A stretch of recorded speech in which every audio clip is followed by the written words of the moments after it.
নির্বাচনের জন্য ৩ মাস কিংবা ৫ বছর সময় বেঁধে দেয়নি জামায়াতে ইসলাম। মৌলিক সংস্কারের জন্য সরকারকে যৌক্তিক সময় দেওয়ার আহ্বান জানিয়েছেন দলটির আমির ডাক্তার শফিকুর রহমান।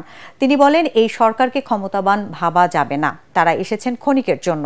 তাদের কাছে মানুষের প্রত্যাশা আবার যেন ফ্যাসিবাদ দেশে ফিরে না আসে।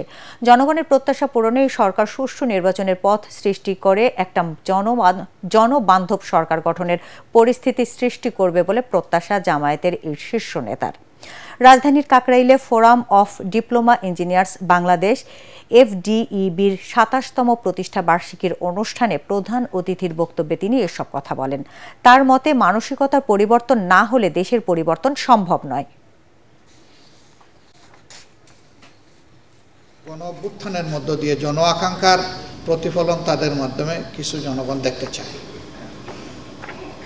কি চায়? কিছু মৌলিক বিষয়ের সংস্কার চায়, যাতে করে এই সংস্কারের মধ্য দিয়ে আগামীতে আবার কোনো স্বৈরতন্ত্র কায়েমের সুযোগ না থাকে এবং যাতে একটা সুষ্ঠু নির্বাচনের মাধ্যমে জনগণের সত্যিকারের প্রতিনিধিতা নির্বাচিত হয়ে দেশ পরিচালনা করতে পারে।